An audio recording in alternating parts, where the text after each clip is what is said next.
The 2nd of September 2023, you're very welcome back to Real True Education, Not Fake News. This is an old orchard which is going to be renovated, but there's good soil in it and it's along a river.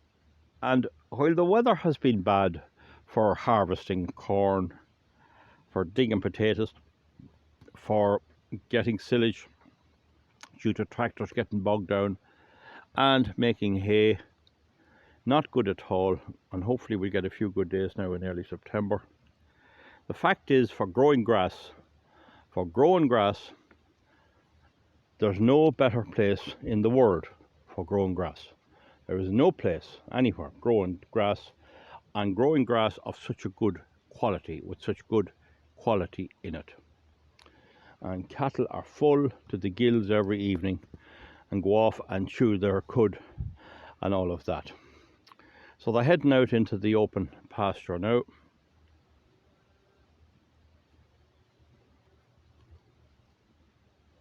Now there are a few juicy blackberries. You always check them to make sure there's no maggot. Yummy. Yummy.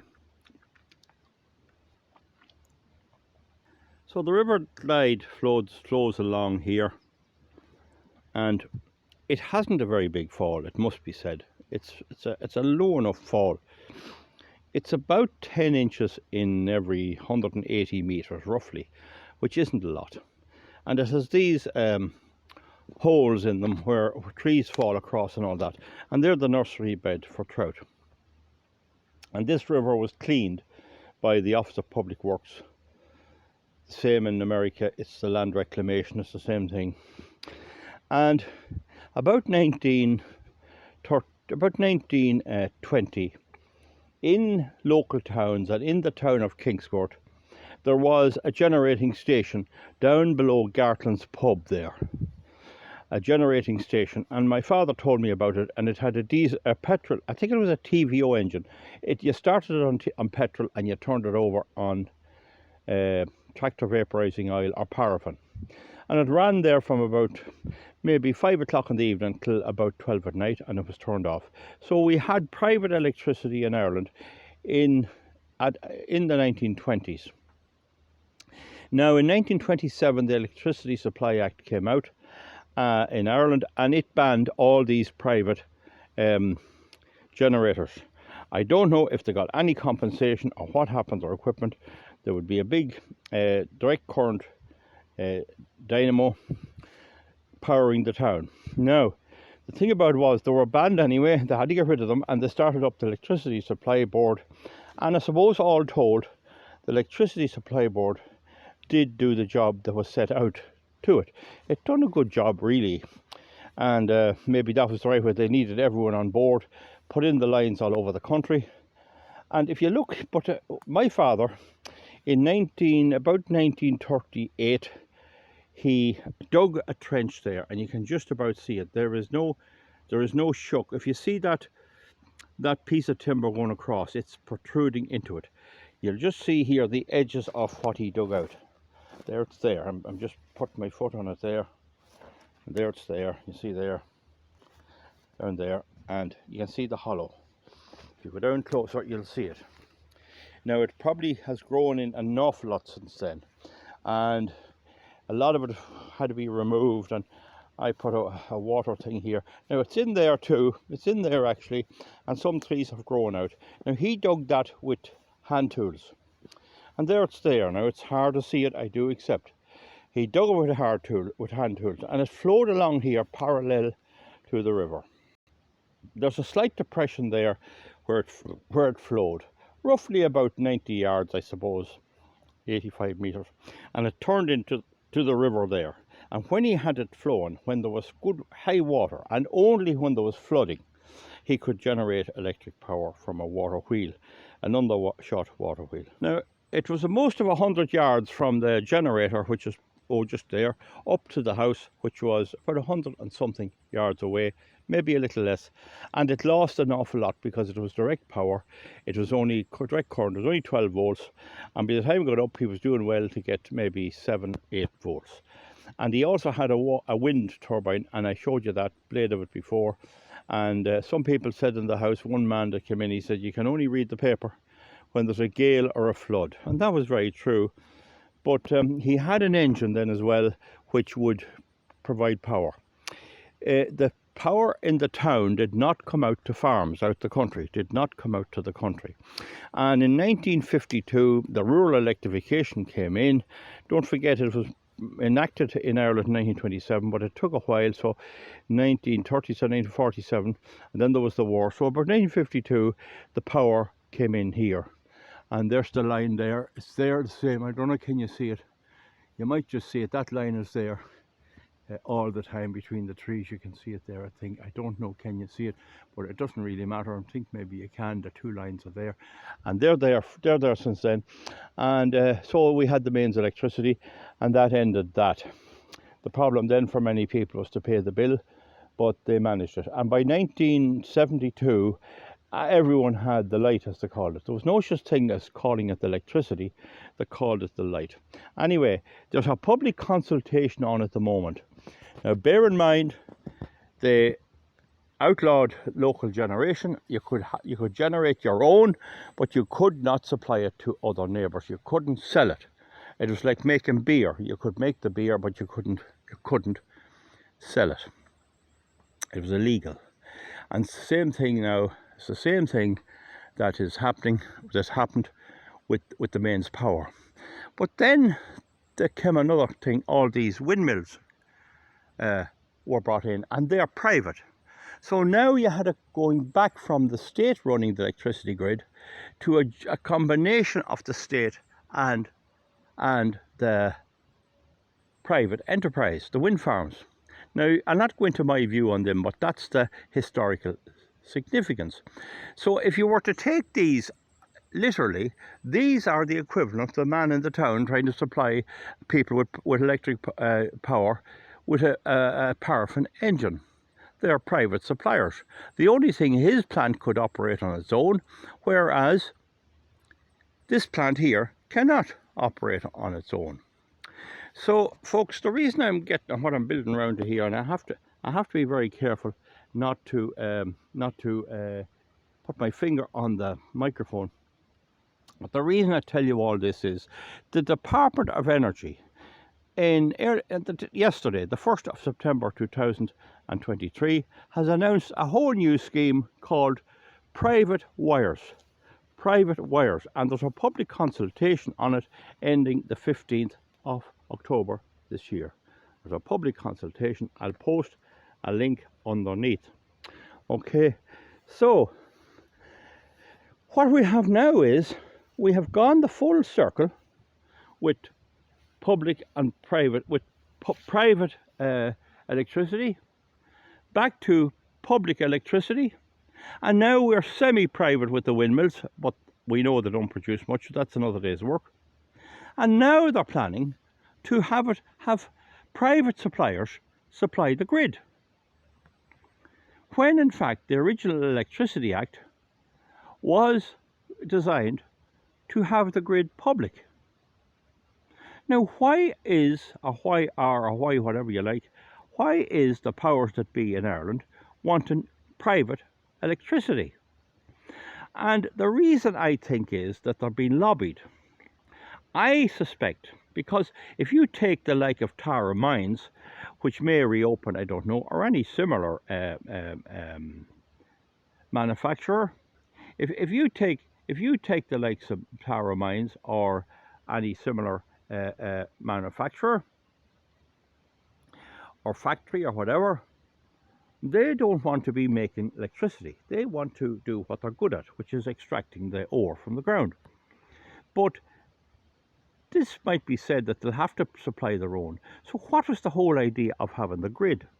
Well, one of the big complaints you get from the wind energy moguls is that there's no strengthening of the grid, that the grid isn't adequate to deal with renewable energy. Now, the truth of that is that the grid was perfectly adequate to deal with energy till the government began to play a mess around with it, and you can be sure they were lobbied to the jaws of death by these wind moguls who are now losing money hand over fist, and everything that was said to them by the wind industry was enacted by the government, whether it worked or whether it didn't, and the cost was loaded on consumers. So Ireland now is one of the highest electricity prices in the world, and so recently it said the highest in Europe. Now, what I think is happening is that they're being lobbied. They're being lobbied by the wind industry, and what the wind industry is trying to do is this. They are not making money with the wind energy alone.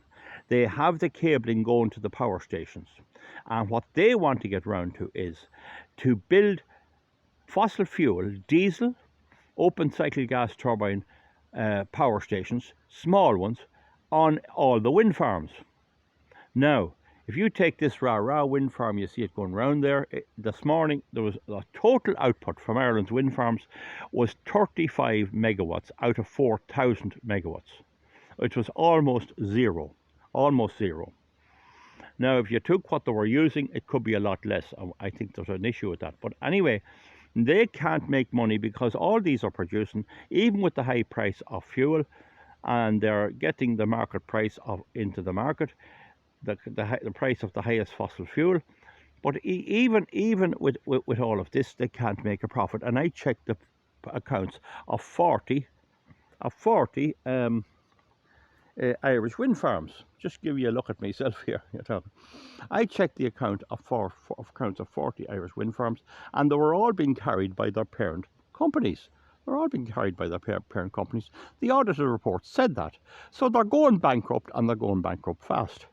So I think if these windmills could get a power station on site, and have it there of the same megawatt. So this is, we'll say, a 12 megawatt wind farm, right? So they'd be happy here if they could get 9 megawatts constant. So by putting in the diesel generators, they could be able to get 9. So when that's producing virtually none there. It's just going around. It's just a slight breeze. There's no breeze, as you can see in the trees. And the power into the grid by all Ireland's wind farms is very little. So if they had a diesel engine, they could have it running there now, pumping out plenty of fumes, and they have the grid connection, and that would supplant the windmills. And that would prove my point all along, that these things are net consumers of electricity. If you can take them all over a year, they don't help to turn off fossil fuel at all. They don't help turning off fossil fuel at all, right? And so if they could get installing generators of about that size, well then when these would stop in calm weather, they could run the generators and get paid for the fossil fuel electricity.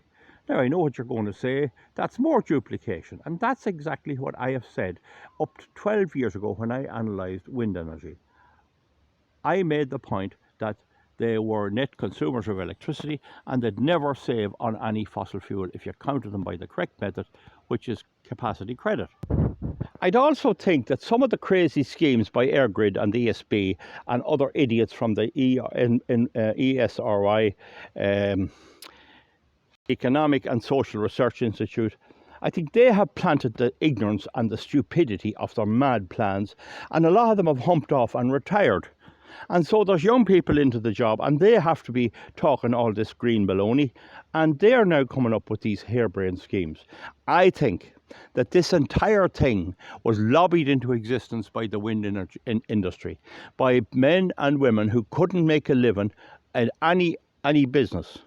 The cat is on the job. She got caught the wrong side of the river. But anyway, they couldn't make a living in any other industry, and they put on this green nonsense, and they mugged the Green Party, and people in Dublin voted for them, and voted for them outside of Dublin, for this absolute baloney, thinking that you can put electricity into a bag and bring it home with you. This is the latest madness they're coming up with, right? All these were supposed to leave us that we wouldn't need much generation from coal, oil and gas. And here we are now after installing 4,000 megawatts, more than was ever planned.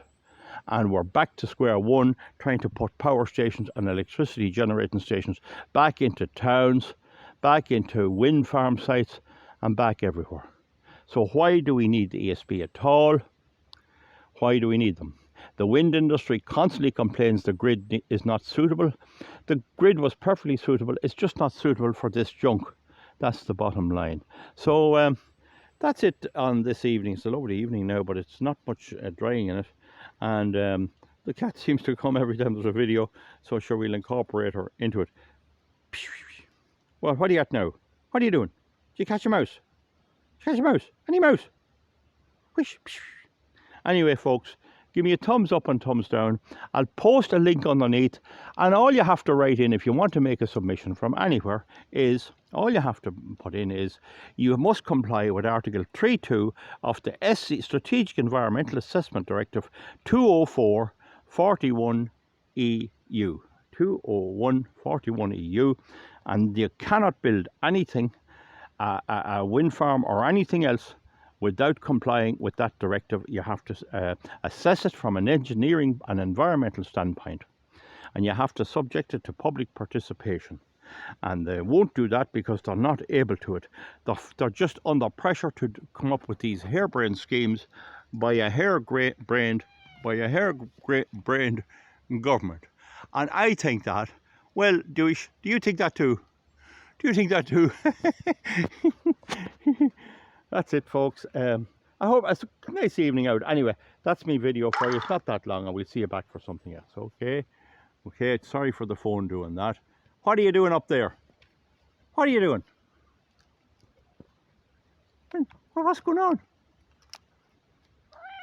Oh. Why do you always want? You want to be a film star, is that it? Look, like Lassie come home.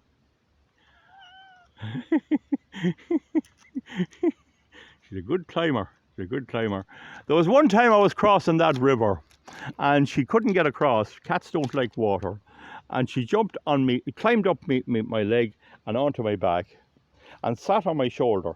And I pretended I saw nothing unusual with this, even though I thought it was hilarious. And when I come across to a tree like that, didn't she jump from my shoulder over to the tree to get across?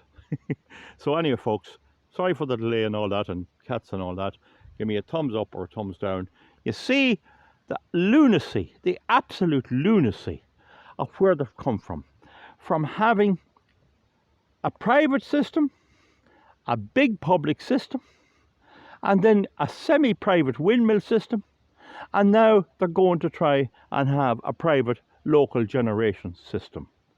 My father, God be good to him, had one there in the late 1930s, early 1940s. He had one there and he had that. Are we going to be going back to generating our own? If it gets much more expensive, then that's what we might have to do. They'll try and stop us with the carbon tax, but that may not last forever either, because the oil shortage and the fuel shortage makes a bit of a mockery of that.